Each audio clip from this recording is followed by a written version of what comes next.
So here's the breaking news. CNN projects Christine Hallquist wins the Democratic gubernatorial primary in Vermont, making American political history as the first transgender nominee for governor of a major party. I'm joined now by Christine Hallquist. Congratulations to you. Thank you for coming on. Yep, thank you for having me. You know, this is a huge victory for you personally, but do you see this as a victory for all transgender Americans, all Americans?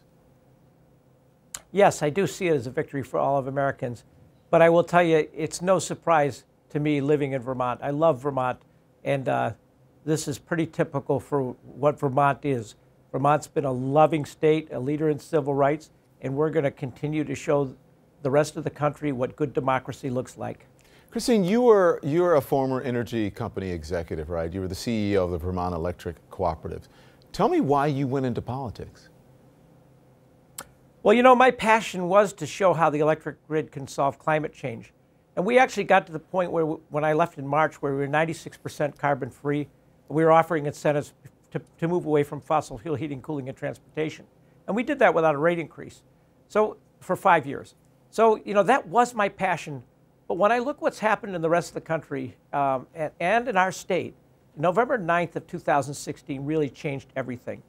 And I really probably spent 2017 in a bit of denial.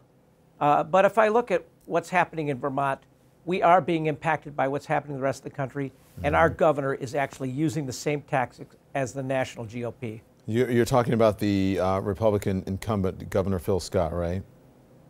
Yes, I am. Yeah. Why should they vote for you? Because you're going to take on the incumbent. Why should people vote for you instead of him?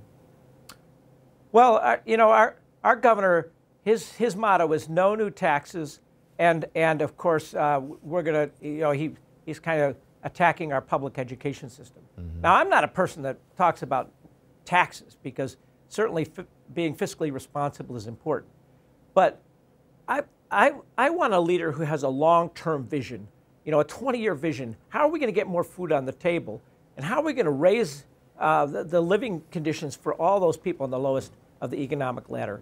So I think we need to have leaders who have visions beyond their own gubernatorialship and beyond their own lifespan. We need to have long-term visions about what our state's going to look like. You ran as a transgender woman. You are one of more than 400 LGBTQ candidates running in this cycle. How important is it that LGBTQ folks have a seat at the table in politics?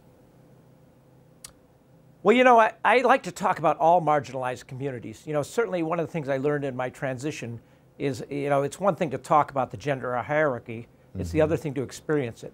So I think we should be talking about all marginalized communities. You know, it's certainly, if I look what's happening, certainly at the national level, you know, there's a systematic attack, and it's going to start, you know, it's going to start with the most marginalized of the communities. So the fact that our president has gone after the transgender community is no surprise. And I think everybody should be afraid. You know, other Democrats like Alexandria Ocasio-Cortez in New York have also had a historic win. Is this the right time now for new voices and new ideas? Oh, absolutely. I think, you know, in the physics world, we say for every action, there's an opposite opposing reaction. Mm-hmm. What we're looking at in our political world is a definite reaction to what happened in 2016. People like myself and people like who are normally wouldn't be in politics are rising up all over. Mm-hmm. And I think that's what a healthy democracy looks like. I'm hoping that years from now we can look back and say, isn't American democracy wonderful? We survived a despot. You know, you talked about Vermont and why you think Vermont is the right place to show the country. So what do you want people around the country, because people are watching all over the country, what do you want them to know about transgender people, that you have this opportunity right now?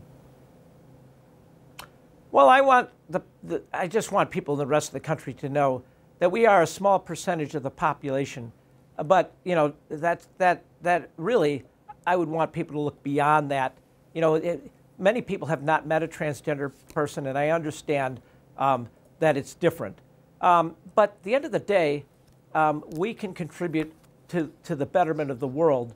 And when you think about it, if we write people off because of who they are, we may be writing off the next cure for cancer or the cure for climate change. Christine, thank you for joining us. Good luck, okay? Thank you. Thank you.